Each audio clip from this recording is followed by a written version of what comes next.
ये साइड में रखना।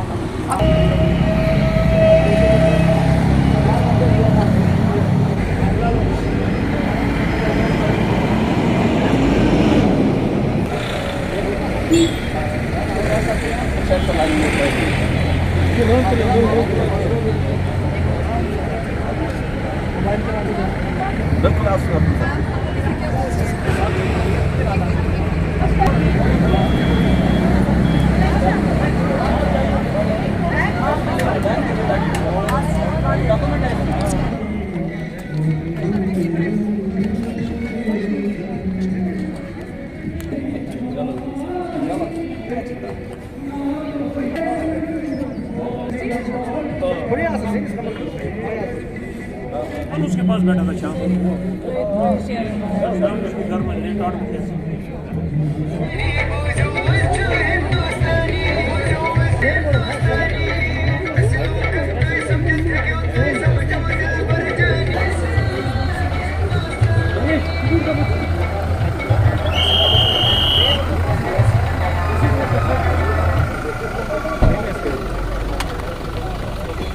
गुड मॉर्निंग ऑल गुड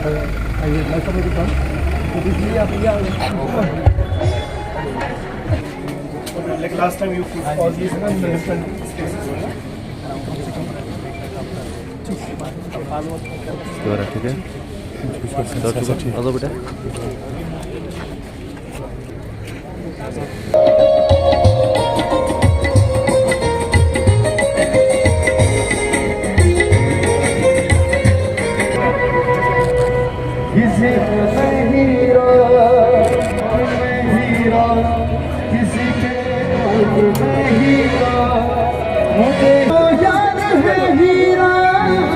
कहती हूँ मेगा जॉब फेयर 2025 के इस अहम मौके पर हम सब यहाँ इसलिए इकट्ठा हुए हैं ताकि अपने बेरोज़गार नौजवानों को रोज़गार के बेहतरीन मौके फराहम कर सकें। मुख्तलिफ फील्ड्स के महारत रखने वाले लोग यहाँ मौजूद हैं जो अपने तजुर्बे से हमारे यूथ की रहनुमाई करेंगे। इस मेगा जॉब फेयर में जिन बच्चों ने अपनी सिलेक्शन पाई मैं उन्हें स्टेज पे बुलाना चाहूँगी। उससे पहले मैं अपने ऑनरेबल डीसी बारामूला से दरख्वास्त करती हूँ कि वो स्टेज पे आएँ और हमारे बच्चों को ऑफ़र लेटर फराहम करें। खैबर में अपनी सीट पाई है, मैं यहाँ पे बुलाना चाहूँगी अंजर रसूल को।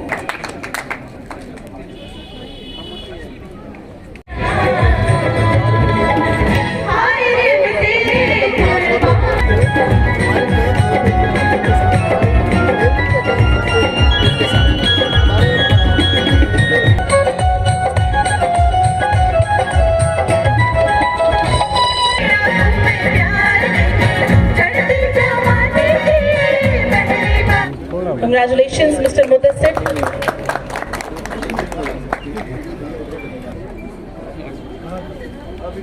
हुई है, जोरदार तालियां।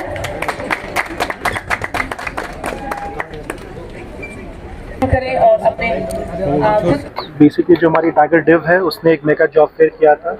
बहुत अच्छी बात है कि सेकेंड ईयर का रिपीट किया गया और उससे भी अच्छी बात है कि पिछले साल हमारे पास कुछ 900 प्लस वैकेंसीज थी। इस साल यही वैकेंसीज इंक्रीज होकर 1034 है। आप देख सकते हैं कि जब भी जॉब फेयर्स होते हैं तो स्पेशली हमारे एजुकेटेड यूथ है उसमें बड़ा इंथुजियाज्म होता है। पिछले साल के जॉब फेयर में कई सारे जो पहली बार हुआ था उसमें जो इश्यूज हमने देखे इस साल हमने कोशिश किया उसको रिजॉल्व करें। तो इस साल आपने देखा होगा यहाँ पे इतने सारे एम्प्लॉयर्स मौजूद हैं। इनके साथ साथ जो हमारे डिफरेंट गवर्नमेंट और JNK की स्कीम्स हैं, अगर मैं मिशन युवा की बात करूँ, HDP की बात करूँ, बाकी जो गवर्नमेंट ऑफ इंडिया की मुख्तलिफ स्कीम्स हैं, नेशनल रूरल लाइवलीहुड मिशन है, PM मत्स्य संपदा योजना है, तो इस साल उसी को ऐड ऑन करते हुए हमने जो गवर्नमेंट की स्कीम्स हैं उनके लिए भी यहाँ स्टॉल्स रखे हुए हैं सो दैट जो यूथ आ रहा है जो डिफरेंट स्कीम्स के लिए जो different employment self employment opportunities के लिए आ रहा है वो इन स्कीम्स का भी फ़ायदा उठा सके। आशा करते हैं कि जो ये कोलैबोरेशन डिस्ट्रिक्ट एडमिनिस्ट्रेशन और टाइगर डिव के साथ चल रही है ये आने वाले साल में और बढ़े सो दैट अगले साल हम और लोगों को एम्प्लॉय कर सकें।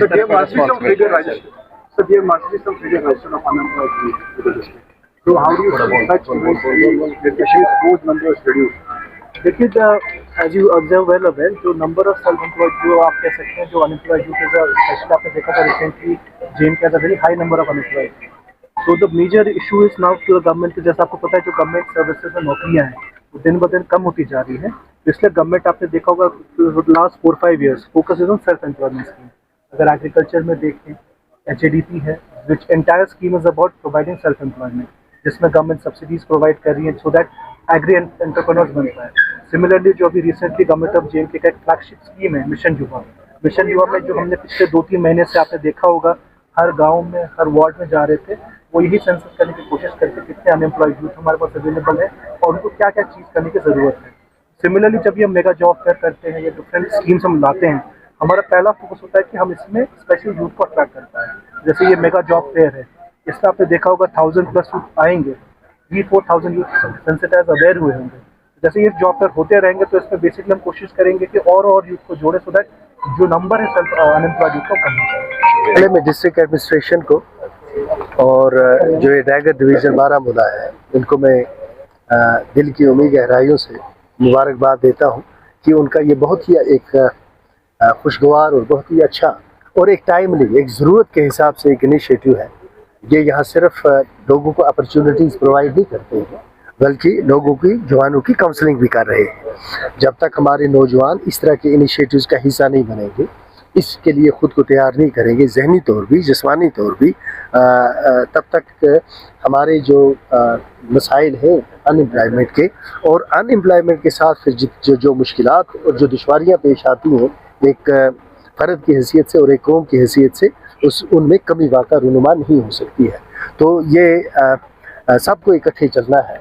हमारे डिफेंस के इंस्टीट्यूशंस हों या हमारे सिविल इंस्टीट्यूशंस हों या पॉलिटिकल इंस्टीट्यूशंस हों या सिविल सोसाइटी के लोग हों, जब तक वो अपने जवानों के हवाले से अपनी ज़िम्मेदारी का उनको एहसास नहीं होगा और जब तक जवानों को अपनी ज़िंदगी के हवाले से और अपने मुस्तकबिल के हवाले से यह एहसास नहीं होगा कि हमने इज़्ज़त के साथ किस तरह से रोज़गार कमाना है, तब तक हमारे जो इक़्तिसादी और दूसरे मामला समाजी मामला हैं उनका हल मुमकिन नहीं है। तो this is a very good beginning. मुझे उम्मीद है कि यहाँ से ये एक शेप पाएगा, तो ये शेप आगे चल के सफ़र करेगा जब ये इनिशिएटिव, तो ये एक खूबसूरत सफ़र होगा और इसमें हमारे नौजवान मिलते चले जाएंगे और ये एक बड़ी मूवमेंट बनेगी जिससे जम्मू कश्मीर का नौजवान खुशहाली और तरक्की की तरफ। देखें, इसमें दो चीज़ें हैं। एक ये है कि गवर्नमेंट की रिक्वायरमेंट क्या होती है। जो गवर्नमेंट की रिक्वायरमेंट होती है उसको देखने के दो तरीके हैं। एक ये है कि गवर्नमेंट की ओवरऑल रिक्वायरमेंट क्या है, दूसरा ये है कि आपकी वो रिक्वायरमेंट जो अर्जेंट रिक्वायरमेंट है जिसके पीछे फाइनेंस आपके पास हो। तो जो फाइनेंस और प्लानिंग से पोस्टें क्लियर हो रही है, जिनके पीछे बजटरी सपोर्ट है, वो तो कंसर्न एजेंसीज को भेजी जा रही है। जहाँ पर आपको रिक्वायरमेंट है लेकिन आपके पास उसके लिए फाइनेंस नहीं है, उस सिलसिले में गवर्नमेंट ऑफ इंडिया के साथ एक बामानी बातचीत का एक आगाज़ शुरू हो चुका है।